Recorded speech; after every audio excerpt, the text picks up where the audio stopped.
Tú estás aquí para saber que Él vino a dar vida, no a destruirla, para rescatar al perdido, no para rechazar al quebrantado. Muchos lo vieron como la respuesta de sus vidas y otros lo vieron como una amenaza. Aún así, el hombre sin pecado murió una muerte como un pecador, pero la muerte no pudo vencerlo. El sepulcro no pudo sostenerlo, pues Él vino. Y también vino para rescatar al perdido.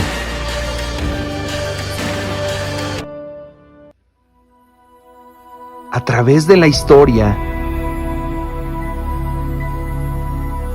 todos nosotros hemos visto los reyes que se levantan y cómo sus reinos caen uno tras otro. La ley pareciera superar al amor y las profecías se sienten tan vacías. La oscuridad nos separa de nuestro Creador. Y justo cuando todo parecía estar perdido para todos nosotros, como si la oscuridad clamara su victoria, una promesa estaba por cumplirse. Un nuevo amanecer había llegado. El amor vino para conquistar la oscuridad desde un pesebre, hacia una cruz, hacia una corona. La vergüenza no tuvo lugar. Satanás fue derrotado. La muerte fue vencida. Los ángeles cantaron: Santo, Santo, Santo, el Señor Todopoderoso. Entonces, cada domingo nos reunimos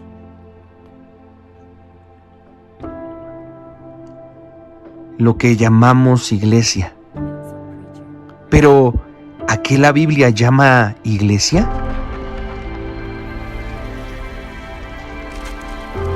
La iglesia no está limitada por paredes. No son las bancas. Ni siquiera es el púlpito en el cual se predica. La Biblia dice que tú y yo somos la iglesia. Entonces, ¿qué quiere decir eso? La respuesta es que tú y yo siempre seremos la iglesia.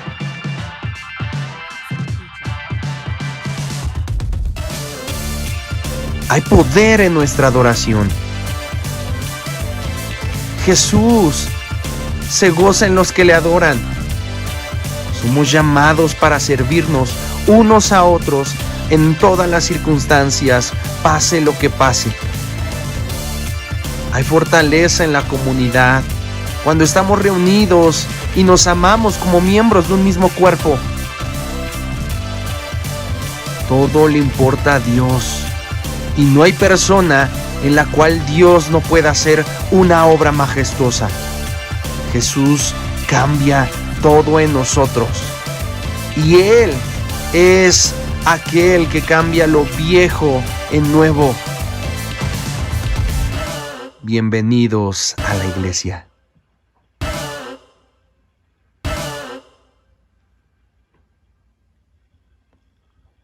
Comenzamos. Allá adentro que vengan que ya vamos a dar comienzo a esta hora de la alabanza. Yo los invito a que abran sus Biblias, hermanos, en el Salmo 100.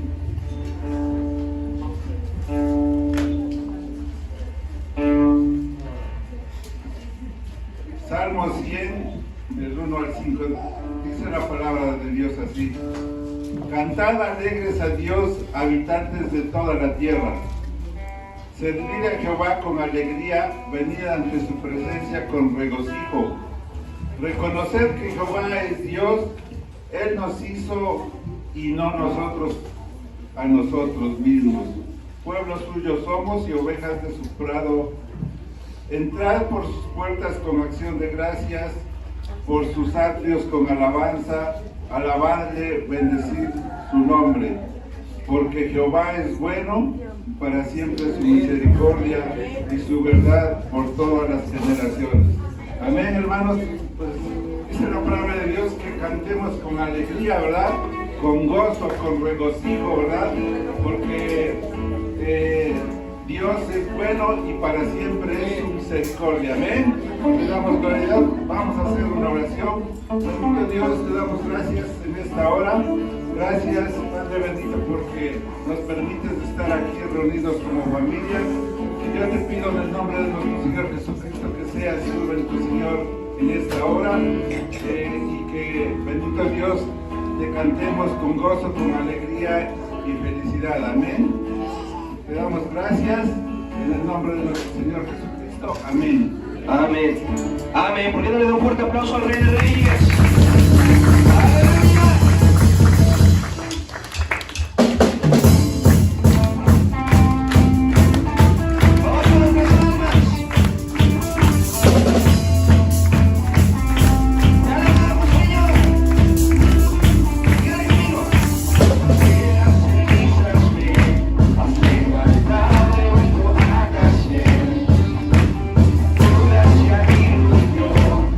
Ahora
Amén. ¿Por qué no toma un momento ahí en su lugar? Cierra un momento sus ojos. Dígale, Señor, gracias. Porque tu poder es continuamente en nosotros. Dígale, Señor, gracias por la forma en la que tú nos amas. Gracias por la forma en la que tú nos hablas y nos buscas continuamente, Señor. Dígale, Señor, necesitamos cada día más de ti. ¿Por qué no toma un momento ahí en su lugar? Y le dice, Señor, necesitamos cada día más de ti, Padre. A tus pies de mi corazón, a tus pies entrego lo que soy. Ese lugar de mi seguridad, donde nadie me puede señalar. Me perdonaste, me acercaste a tu presencia.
le dice, Señor, hoy coronamos tu gloria.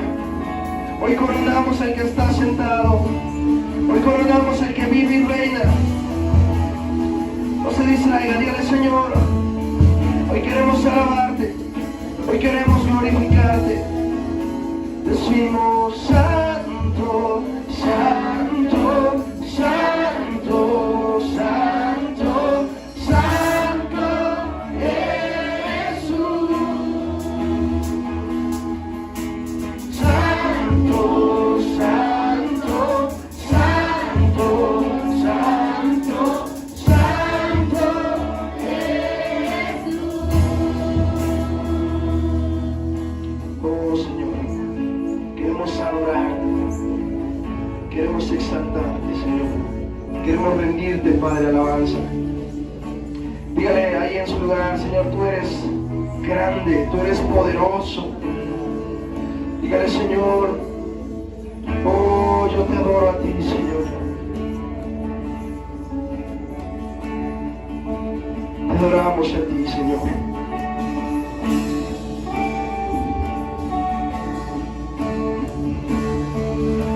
Me quiero acercar a tu lado estar. Cielo se abra y la muerte. Dígale conmigo. Valle de hueso, me redimí, cantando unidos, aleluya. Santo, santo, poderoso, grandioso,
el diezmo se conoce en la Biblia como entregarle a Dios el 10% de todas nuestras ganancias. De ahí proviene la palabra diezmo, de 10. Esta práctica comenzó en el Antiguo Testamento por primera vez y fue practicada por los judíos por generaciones. Pero muchos tienen dudas con respecto a si debemos diezmar todavía hoy en el tiempo de la gracia. De hecho, se cree que el 58% de los cristianos no diezman o tienen dudas al respecto. Es por esto que hoy te quiero dar 3 razones por las cuales el diezmo sigue vigente hoy en día. Te aseguro que saldrás bendecido después de este video. Primeramente, muchos dicen que el diezmo es del tiempo de la ley y que ahora estamos en la gracia. Pero tengo noticias para ti. La ley fue dada por Dios a Israel a través de Moisés, obviamente. Y antes de Moisés ya habían hombres de Dios que diezmaban. Por ejemplo, Abraham diezmó a Melquisedec de todo lo que había ganado en el botín cuando rescató a su familia. También su nieto Jacob prometió darle a Dios el 10% de todo lo que ganase. Romanos 4:12 dice que nosotros, los gentiles, debemos seguir las pisadas de fe que tuvo nuestro padre Abraham antes de la circuncisión. De manera que el diezmo fue antes de la ley. Así que no es una práctica únicamente para los judíos ortodoxos. En segundo lugar, en ninguna parte del Nuevo Testamento aparece un solo versículo que derogue o elimine esta práctica de diezmar.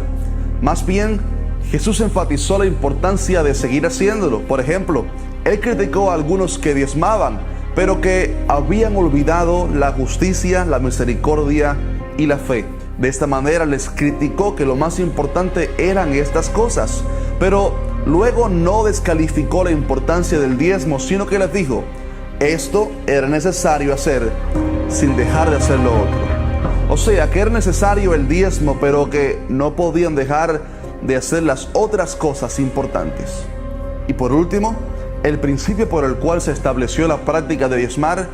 Un pastor puede trabajar fuera del ministerio si él desea, pero el resultado nunca será totalmente igual a si él trabajara a tiempo completo en la obra del Señor. Además, en muchos países, por ejemplo, los templos se rentan y conllevan un gasto enorme. ¿De qué manera se va a pagar un edificio, comprar instrumentos musicales, comprar sillas y lograr grandes cosas para Dios si la iglesia no diezma? El diezmo fue establecido por Dios y está vigente todavía hoy.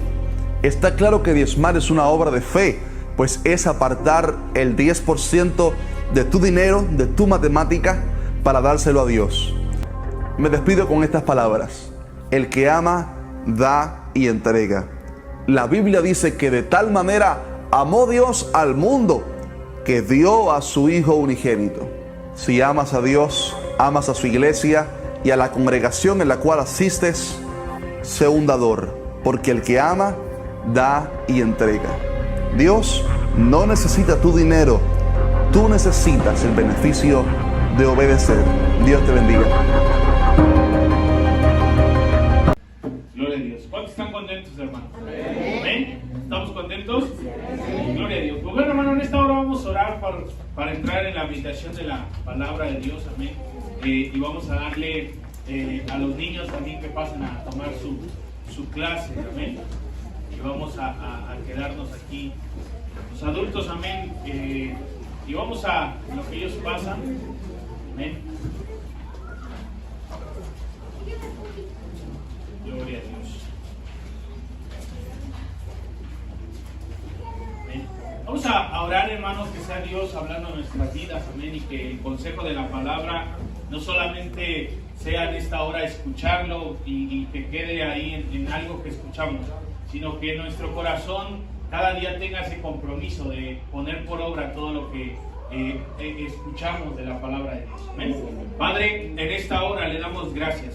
Gracias por las alabanzas que entonamos, gracias porque este momento, Señor, pudimos rendir nuestro corazón a usted, Padre, pudimos elogiar su nombre a través de nuestra voz, Padre, y sabemos que aún nos hace falta más, no lo es todo, Señor, debemos de perfeccionarnos aún para su gloria, Padre. En esta hora le pedimos use a su siervo que va a traer la palabra, Señor, lo que usted ha puesto en su corazón para transmitir, mi Dios, que sea palabra que nos edifique, sea palabra que cada día nos ayude a caminar como a usted le agrada, Padre, y que sea Cristo cada día obrando en nuestras vidas, en el nombre de Jesús. Amén. Amén. Buenas tardes, hermanos, ¿cómo están? Le voy a invitar a que abra su Biblia. Tome usted su asiento.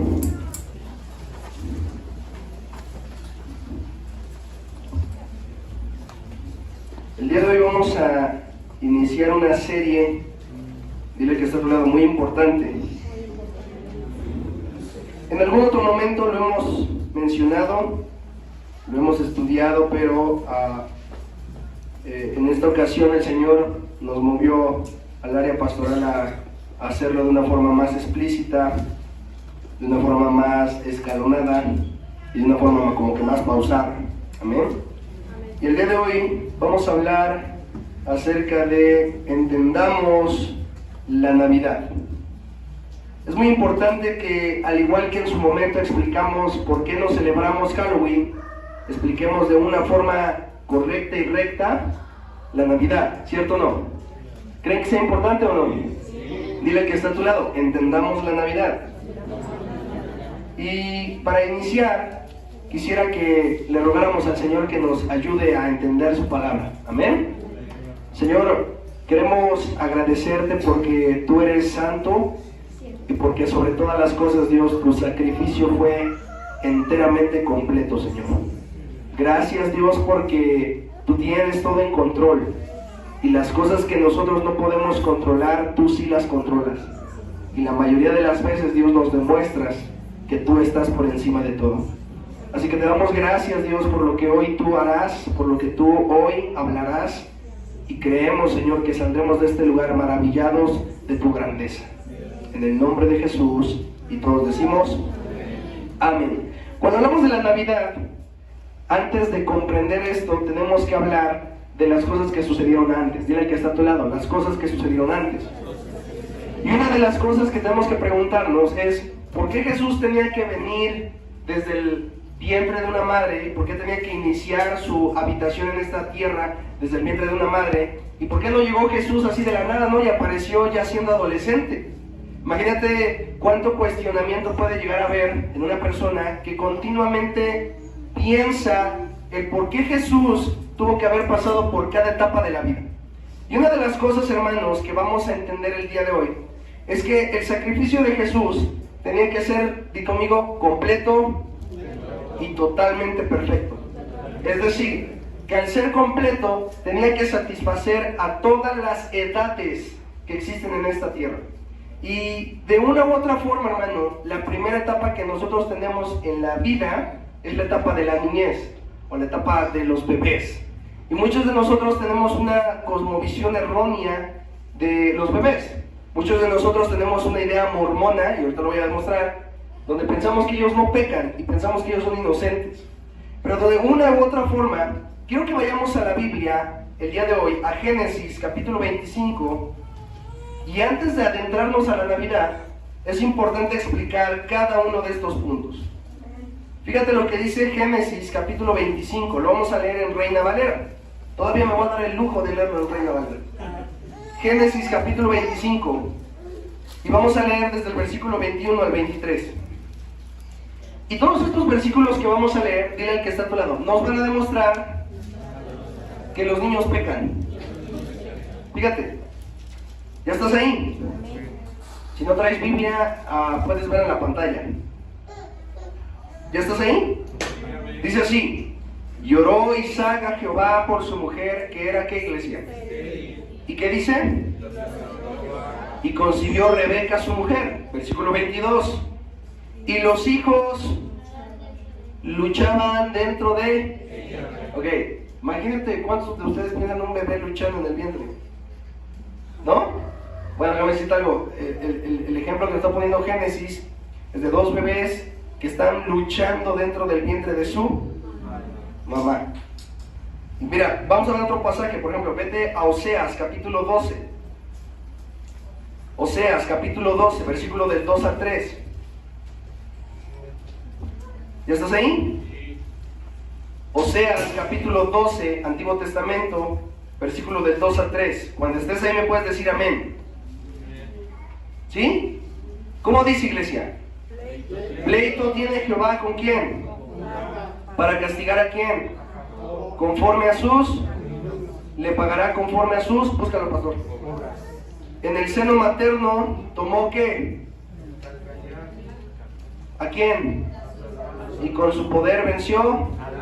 Ok, ahí está. ¿Ya viste?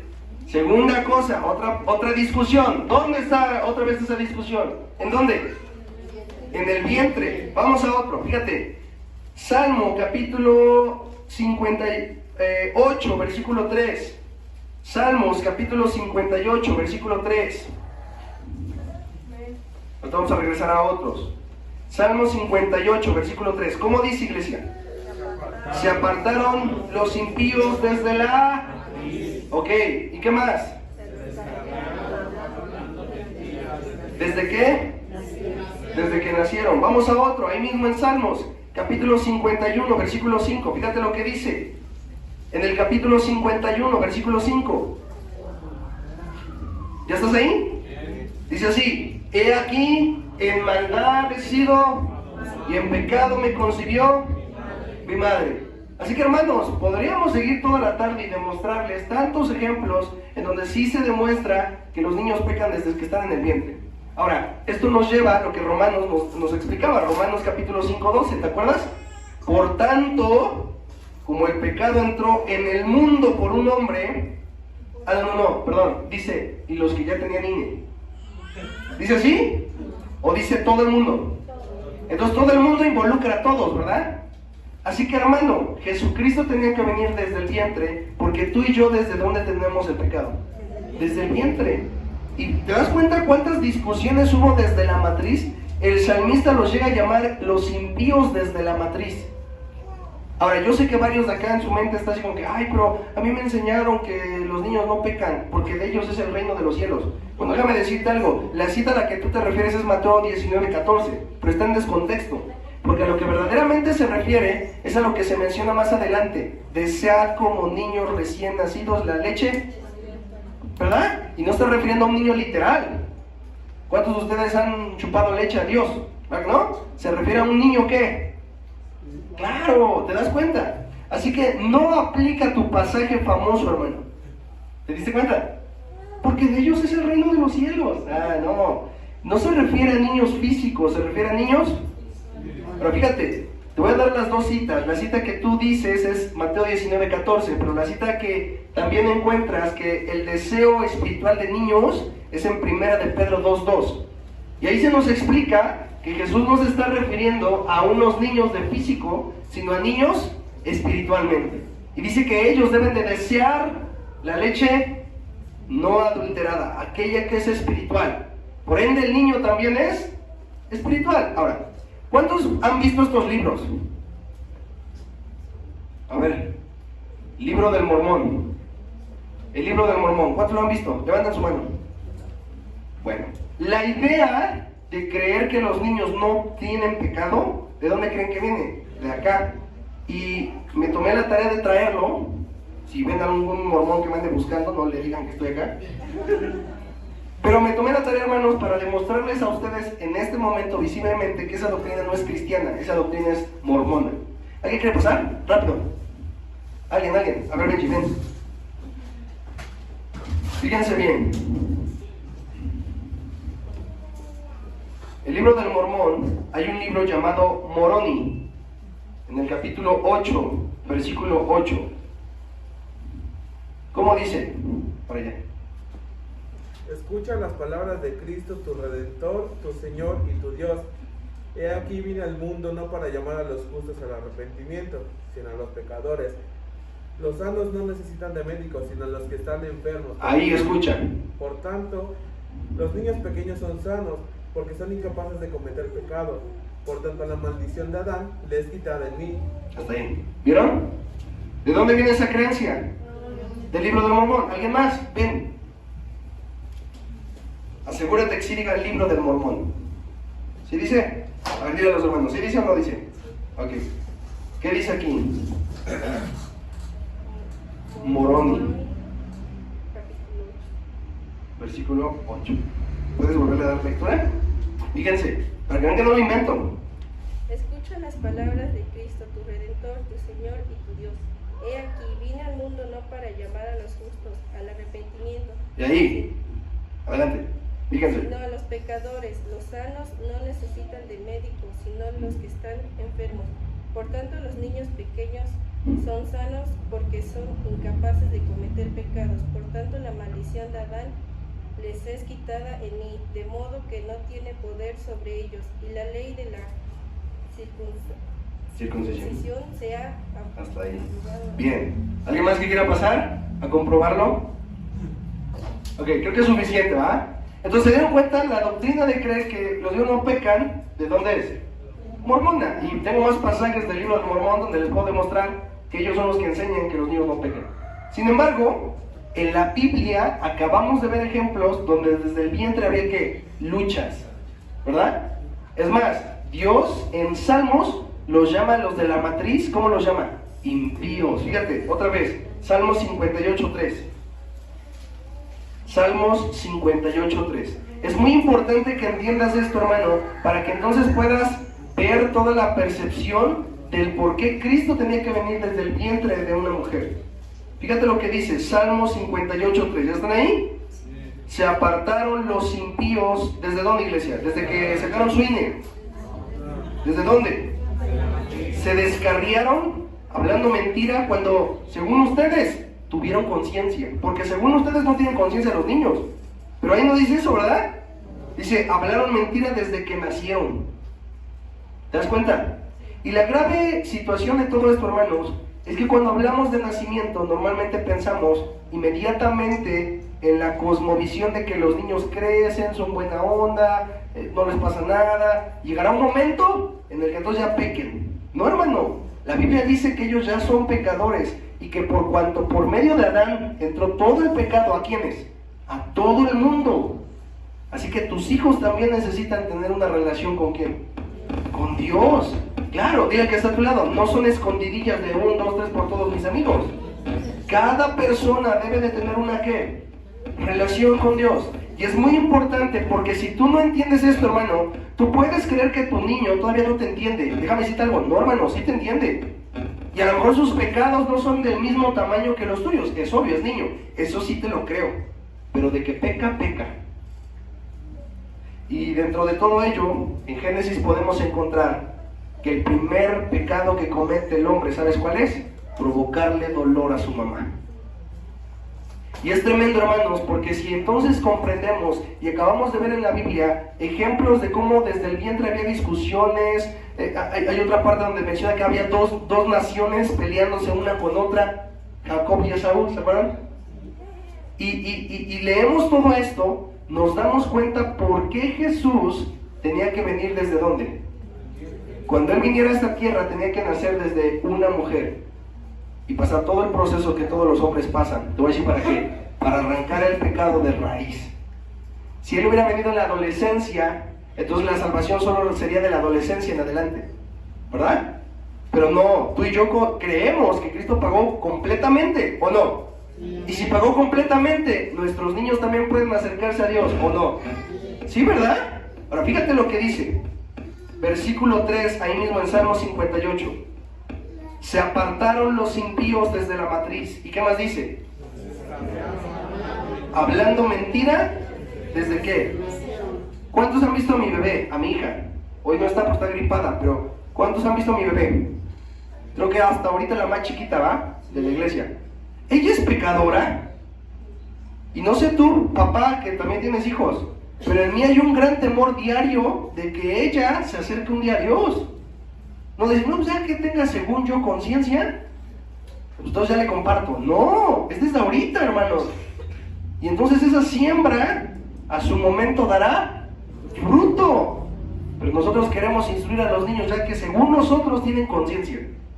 Así que sin embargo, el libro del Mormón creo que es el libro indicado para ti, papá y mamá, que piensas así. Pero la Biblia dice que debemos de ser instruidos desde niños para que cuando crezcan, ¿qué? No se aparten ¿O no? Ahora fíjate, es muy importante porque entonces entenderemos por qué Jesucristo tenía que venir desde dónde. Para cortar toda raíz de pecado. ¿Viste? Desde el vientre vino cortando toda raíz, toda raíz, toda raíz, toda raíz, hasta la adultez. Ahora fíjate, esas obras maravillosas que Dios vivió, esas etapas de la vida, es decir, la niñez, adolescencia, juventud, adultez, etc. Esas etapas que Jesús vivió eran necesarias para que cuando Él muriera y fuera crucificado, entonces el precio que Él había pagado fuera para todas las edades. Hermano, ¿no es maravilloso eso? Imagínate que llegáramos a la iglesia y dijéramos, hermanos, no, porque los niños no pecan, entonces los niños sáquenlos allá afuera, ellos ya lo hicieron. ¿Será? ¿Verdad que no? Es grandioso porque parte de la familia de Dios es entender que el estar juntos es en las diversas edades. Es tu celular, Chucho. Es en las diversas edades, ¿cierto o no? Y a través de esas diversas edades poder ver a ancianos, a adultos, a jóvenes, a niños cantando como un solo cuerpo. ¿A quién? A Cristo. Eso se llama iglesia, ¿cierto o no? Y eso lo logramos gracias a Cristo. Ahora fíjate, si tú me acompañas a otro pasaje, te voy a pedir que me acompañes en tu Biblia a Lucas capítulo 2 versículo 10. Y a lo largo de la Biblia te vas a dar cuenta que cada una de las etapas de Jesús fueron exaltadas o fueron celebradas en el hecho de sumo gozo. Es decir, cada una de las etapas que Jesucristo iba pasando, el pueblo de Dios celebraba el hecho de lo que Él hacía. Fíjate, en su niñez, en Lucas capítulo 2 versículo 10, ¿te acuerdas? Pero el ángel les dijo, no temáis, porque he aquí os doy nuevas de gran gozo, que será solo para los judíos, solo para los gentiles, no, para todo el pueblo, judíos y gentiles. Ahora fíjate, esta celebración es en su niñez. Ahora fíjate, vamos a la adolescencia. Lucas 2:47, ahí mismo en Lucas, solo avanza el versículo 47. ¿Ya estás ahí? Fíjate, acá está Jesús en la adolescencia. Fíjate cómo reacciona el pueblo. Y todos los que le oían, ¿qué dice? ¿De qué? Ahí está. Ahora vamos a la adultez. Mateo 21:9. Mateo 21:9.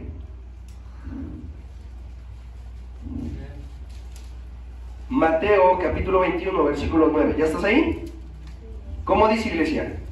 Y la gente que iba delante y la que iba detrás aclamaba diciendo, Hosana al Hijo de David, bendito el que viene en el nombre del Señor, Hosana en las alturas. Hermano, cada etapa de la Biblia pareciera que se centra en celebrar cada una de las maravillas del Señor Jesús. No solo la adolescencia, no solo la niñez, no solo su juventud, no solo su adultez, sino todas las cosas que Él hizo. Hasta si levantó un brazo, celebremos porque algo significó y algo provocó en nosotros como pueblo.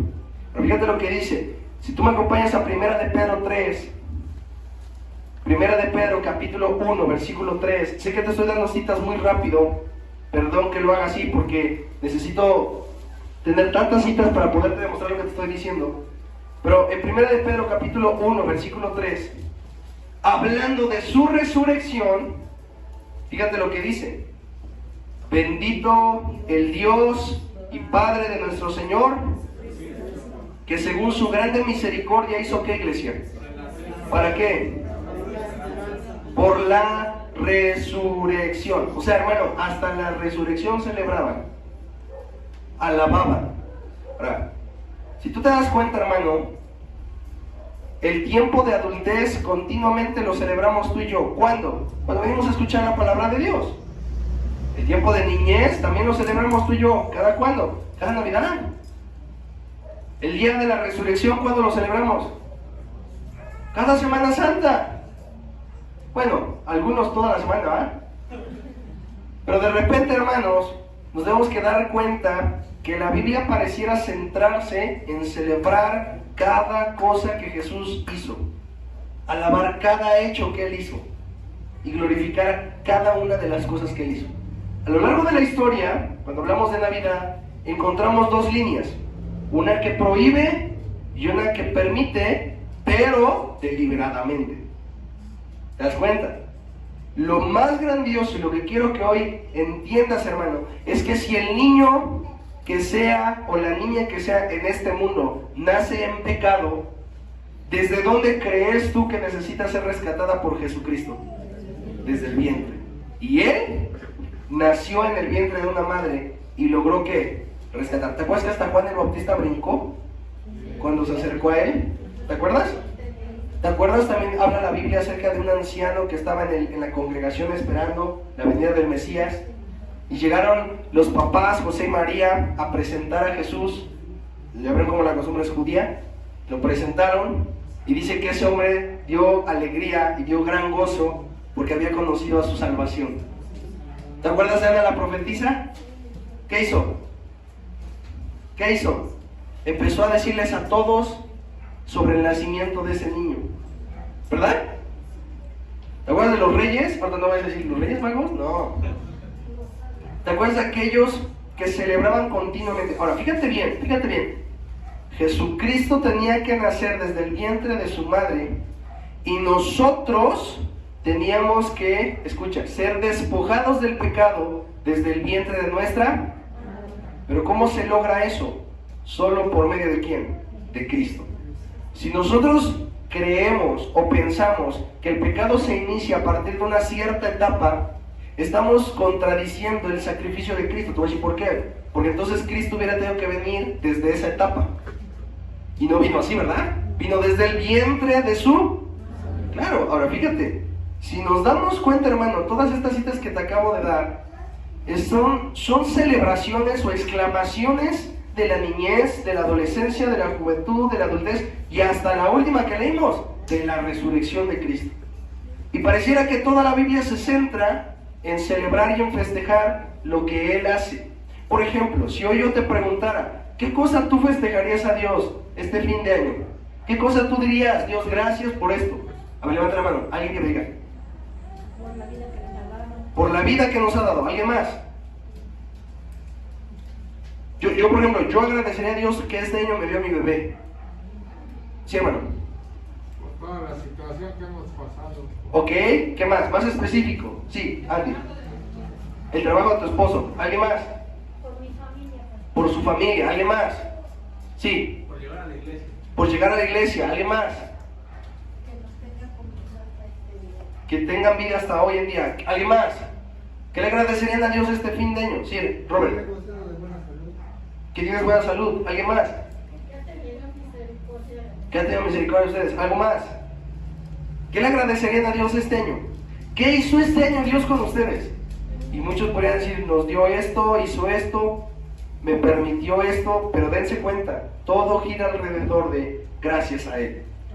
¿Se dieron cuenta?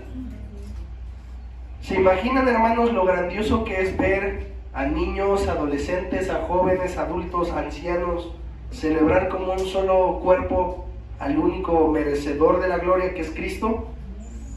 ¿Se dan cuenta? Por eso, dile al que está a tu lado, era necesario.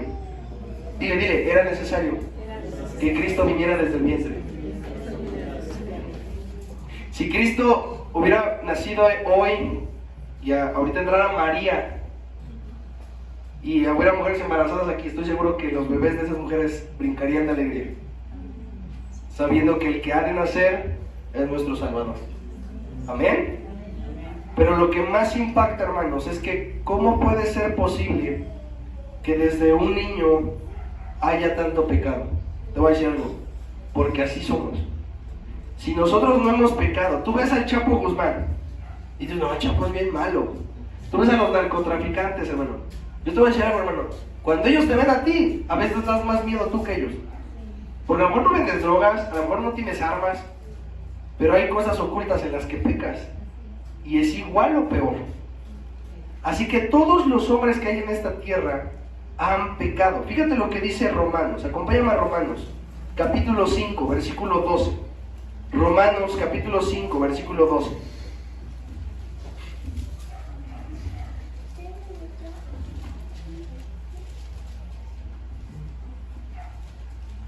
Disculpen mi garganta, pero se me está cerrando. Romanos capítulo 5, versículo 12. ¿Ya lo tenemos? Fíjate cómo dice: por tanto, como el pecado entró en el mundo, de los que ya tienen INE. Ah, ¿no, verdad? De los que según nosotros ya tienen como que según nosotros noción de las cosas. Yo he oído papás que dicen, es que todavía no tienen noción. ¿Qué más? En el mundo, ¿por un qué? ¿Quién fue ese hombre? Ahora tú puedes decir, pastor, ¿yo qué culpa que Adán y Eva pecaron? A mí ni siquiera me afectó en nada. Es más, ni siquiera me contaron. Yo no estuve ahí. Te voy a decir algo, hermano. En el primer momento en el que tú pecaste, escucha, en ese primer momento es como si le dijeras a Adán y Eva, sí, recibo esa herencia. Y ahora tú eres igual de deudor que Adán y Eva. ¿Sí se entiende? Con Dios. Y les debes igual. La gran cuestión es que por ese hombre entró el pecado. Y dice Romanos, ¿qué más? Y por el pecado, así la muerte pasó a todos los mayores de edad. ¿Qué dice? Y luego, dile que está a tu lado, todos pecaron. La hermana Lupita en la mañana leía un pasaje y decía, no hay justo ni a un uno. Pero ustedes dicen, no hay justo ni a un uno, pero los del vientre sí. ¿Se dan cuenta? ¿Y eso quién lo dice? ¿O no? Mira, hasta te la traje para que veas que sí. Esta creencia, hermanos, nos hace prefabricar mitos y leyendas de la doctrina correcta. La doctrina correcta y bíblica, hermanos, yo he escuchado hasta pastores decir eso. Pero eso no está en la Biblia. La Biblia habla que somos pecadores todos hemos pecado. Y por ello era necesario que Jesús naciera en el vientre de una madre, para que todos los bebés tuvieran la posibilidad de ¿qué? De conocerle. Ay, pastor, pero ¿cómo le pueden nacer? Hermano, déjame decirte algo. Dios es tan grandioso que Él es capaz de convertir a alguien, escucha, sin que sea visible. Es decir, ¿cuántos de nosotros de un día para otro probablemente experimentamos el dejar de tener ciertos pecados y ahora caminamos de una forma diferente? Y eso solo puede venir ¿de quién? De lo alto. Solo Dios puede permitir, hermano, que los niños, cientos y cientos y cientos de niños que nacen todos los días, conozcan a Dios. ¿Entiendes por qué es muy grande nuestra responsabilidad como padres? Porque sí, herencia de Dios son los que para nosotros, ¿va? Pero es muy tremendo, hermano, porque escucha, a veces nuestra herencia la tomamos ya en serio, ya como los, ¿qué? ¿5 años? ¿7 años? ¿8 años? Y decimos, pues como que ya va agarrando la onda.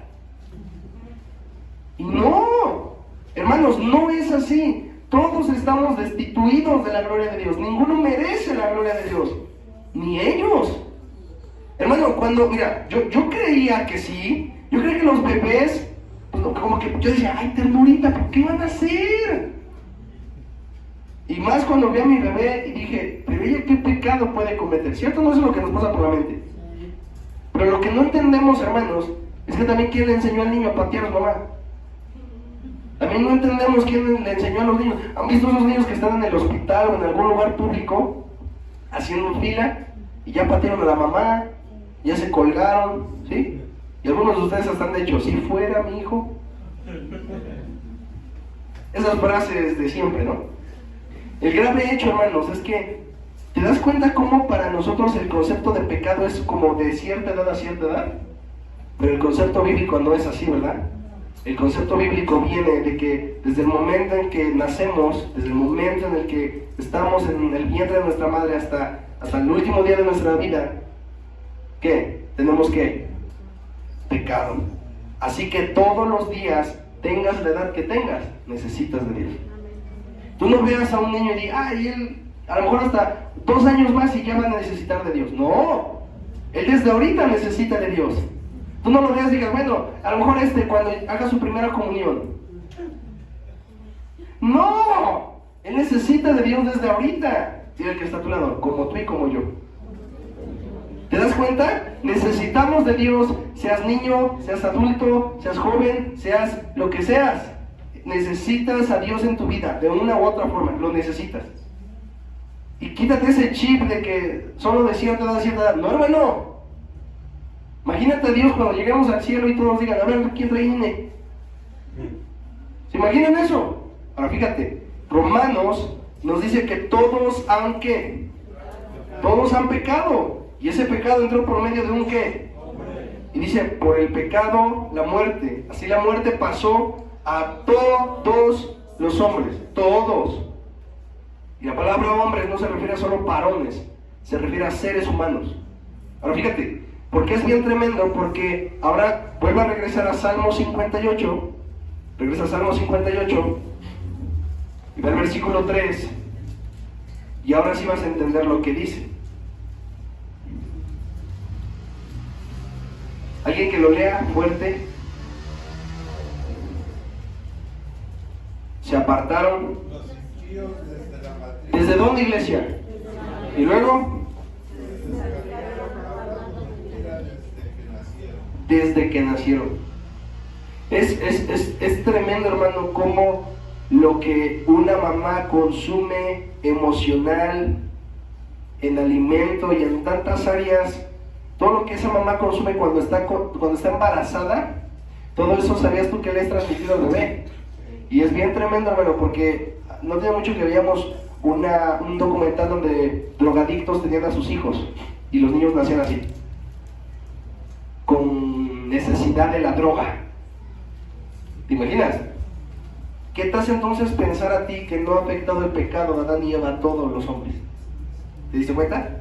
Ahora, dile que está a tu lado, todos hemos pecado. Todos. Y es bien tremendo porque la única forma de comprender esto es, por eso Cristo necesitaba venir desde el vientre de una madre, para que nosotros pudiéramos ser rescatados. ¿Desde dónde? Desde el vientre de una madre. Y entonces por ello Dios habla muchas veces, y te escogí a ti desde el vientre de tú. ¿Se acuerdan de esos pasajes? No dice, no, y te escogí a ti cuando ya estabas consciente. Dice así. No, ¿verdad? Dice, y te escogí a ti. Hay otras partes donde dice, y te aparté a ti desde el vientre. ¿De dónde? ¿Se dieron cuenta? ¿Desde dónde Dios nos rescata? Desde el vientre de nuestra madre. Y es necesario.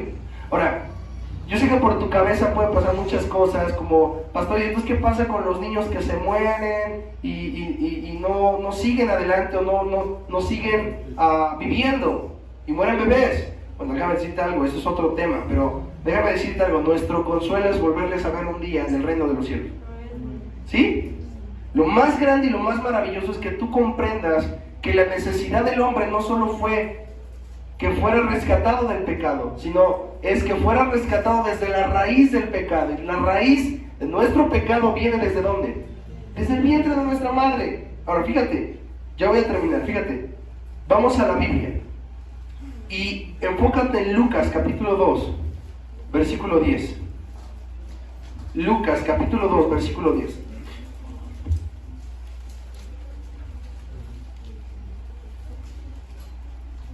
¿Ya estás ahí? Fíjate lo que dice. Pero el ángel les dijo, no temáis, porque he aquí os doy nuevas de gran, que será para todo el pueblo.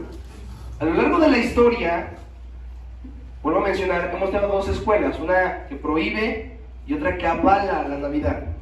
Pero más allá de todo ello, ¿qué te parece si empezamos a llevar cada uno de los puntos a la Biblia y ver que sí y que no? ¿Por qué? Porque tanto los que prohíben tienen cosas correctas como los que permiten tienen cosas correctas. Y hay que tener un balance, sobre todo no humano, sino bíblico. Por ejemplo, vamos a la Biblia. Vamos a hablar número 1 de las figuras de Navidad.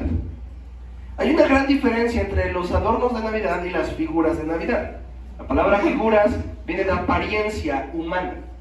Y la palabra apariencia tiene que ver, por ejemplo, con Santa Claus y los Reyes Magos. ¿Verdad? ¿Les suena? Lo más tremendo, hermanos, es que a través de la historia nosotros nunca encontramos ni a Santa Claus ni a los Reyes Magos. ¿En dónde crees? En la Biblia. ¿Se dan cuenta? Sino que ha sido toda una guerra de mercadotecnia sobre todo de, no voy a decir marcas porque si no nos van a censurar el video, pero de una marca de refresco que tú tomas muy seguido. Y a través de esa mercadotecnia, ¿te acuerdas? Con etiqueta roja, ¿les suena? Color negro el refresco, ¿sí? Que algunos lo ven y como que se persinan, dicen santo Dios, ¿sí? Bueno, pero ¿qué tal saben? ¿Verdad? ¿Sí? Ok. Esa mercadotecnia entró ahí, y entonces se inventó la idea de un famoso Santa Claus, ¿verdad? Y de unos reyes magos, ¿no? Mira, si nos vamos a la Biblia, hermanos, hace más de, en el 280 después de Cristo, se investigó que los reyes magos no eran 3. Muchos de ustedes piensan que eran 3 por los 3 regalos que aparecen en la Biblia. Pero no eran 3. La Biblia comenta y nos enseña, a partir del Levítico, lo vamos a ir analizando la próxima semana más a detalle, que los reyes normalmente caminaban entre 2 a 60 grupos de 60 personas. Y era muy difícil que solo fueran 3, ¿viste? Pero tú te vas inmediatamente al concepto. Ahora, vamos a esto, y acaba el punto principal. La mentira es mentira. Ahora no me vayan a hacer señas, ¿eh? ¿Quién de ustedes todavía le dice a sus niños: vino Santa Claus y te dejó tus regalos? ¿No sería mejor decir: oye, hijo o hija, Dios nos bendijo, nos dio en este mes o en esta fecha una economía mejor y nos permitió comprarte esto?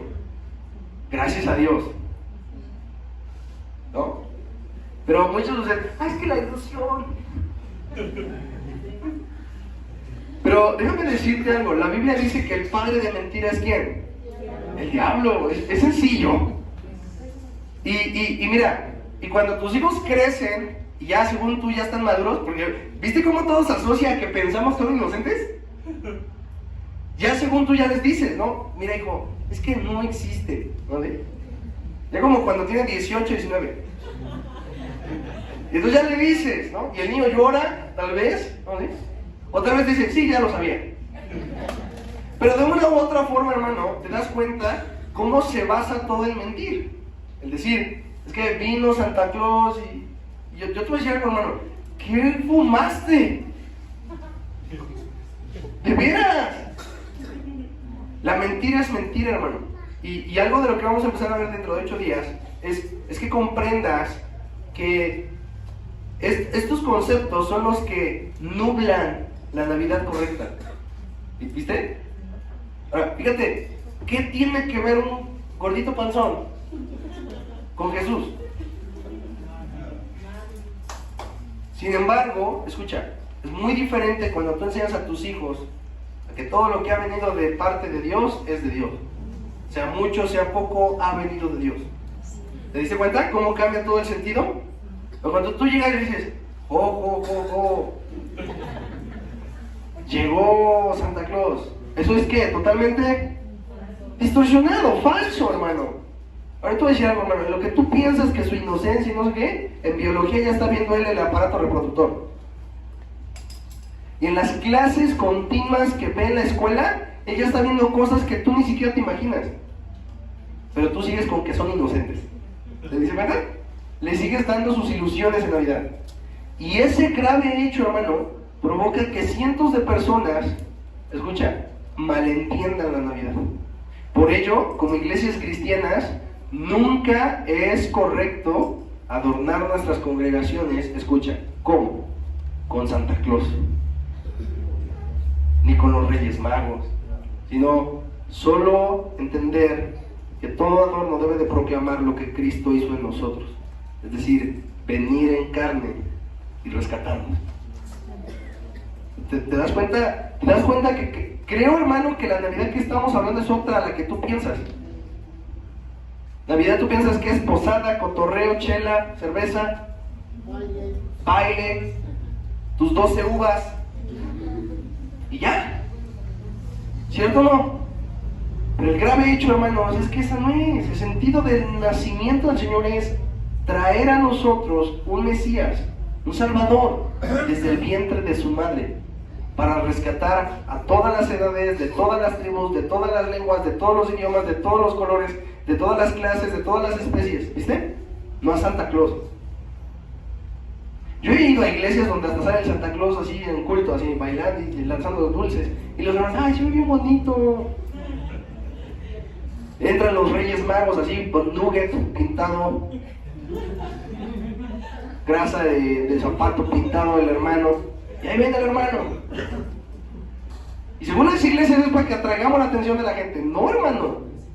La forma de atraer la atención de la gente es presentándoles al Mesías, no presentándoles a un supuesto moreno pintado de nugget o a un supuesto Santa Claus que ni barba tiene. ¿Te das cuenta? Y nosotros pensamos que, pastor, pero por la época. ¿Qué es la época? Ni cacho cuartos. El hecho es entender, hermanos, que cuando Cristo está ahí y está el pesebre, Él es el que es exaltado. No lo está alrededor, ni María, ni José, ¿te das cuenta? Ni el burrito que los acompañaba, ni los animales, ni los reyes, ninguno de los que estaban alrededor. El énfasis era el que estaba en el pesebre. Todo aquello que mueve al que está en el pesebre no es Dios, y por lo tanto está mal. Nosotros tenemos que ver a través de estas semanas, no solo hoy voy a predicar de esto, vamos a tomar unas semanas para ir a detalle, escuchar preguntas, y quiero que comprendamos desde la raíz el por qué Jesucristo tenía que venir a este mundo desde el nacimiento de una madre. ¿Por qué Jesús no de repente llegó a los 15 años y dijo, ¡pum! Ya, me aparecí? ¿Te diste cuenta? Porque era necesario que Él viniera ¿desde dónde? Porque desde ahí pecamos, ¿o no? La Biblia demuestra que desde ahí todos hemos pecado y estamos destituidos de la gloria de Dios. Bueno, si hay alguien mormón, al final le puedo pasar su Biblia. Pero déjame decirte algo, hermano, nos duele mucho. A mí no creas que me alegra mucho decir, ay, pues no, porque le da gusto que su hija sea pecadora. No, a mí me preocupa, porque a pesar de que es pequeña, ella tiene que tener ese olor continuo de imágenes, de recuerdos de Dios, y que cuando ella crezca no se desvíe, ¿o no? O me espero hasta que tenga 18. ¿Se dieron cuenta? Y ese es el grave hecho. Por ello, tú todavía piensas que, ay, pastor, pero ¿por qué le voy a romper tus ilusiones? Cuando ellos son grandes y te mienten, tú ya te enojas, ¿o no? Cuando te ocultaron que había junta de padres de familia en la escuela, entonces tú ya dices, ¿por qué no me avisaste?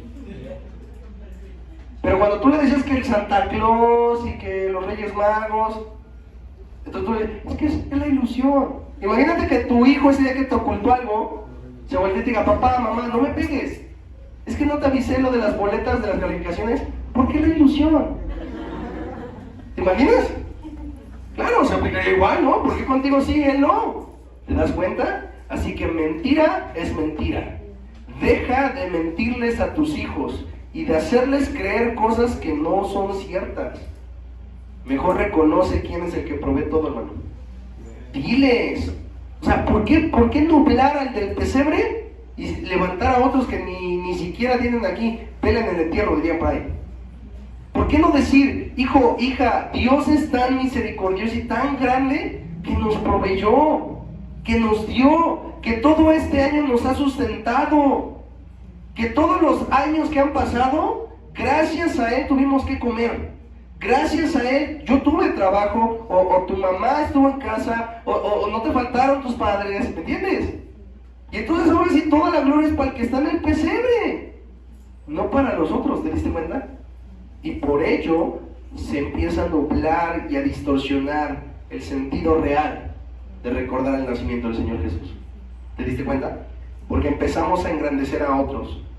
Dios, dentro de 8 días vamos a ver eso, pero Dios llega un momento y les dice al pueblo de Israel, muchos de ustedes creen que las posesiones que tienen o las propiedades que tienen son por su propia fuerza. Pero se han olvidado que el que proveyó todo es Dios. Así que, hermano, inicia esta etapa recordándole a tu familia que el que ha provisto todo es Dios. De verdad. No nada más me digas amén y al rato digas jo. Enséñale la realidad y habla con él y explícale. Dile, hijo, hija, mira, esta sociedad cree esto, pero tú y yo sabemos que el que nos ha dado todo ha sido Dios. Amén. Que el que ha provisto en todas las áreas, ¿quién creen que ha sido? Dios. Nadie más. No digo, no, hijo, es que yo trabajé turnos extras, ¿te acuerdas? Y yo como me esforcé mucho, pues era obvio que me iba a ir bien. ¿Te diste cuenta? Lo correcto es hacerles entender que Cristo es nuestro sentido. Ahora, esto solo es la introducción. Dentro de 8 días vamos a seguir hablando de estos temas. Hablaremos de más puntos. Pero es muy importante que la Navidad quede clara.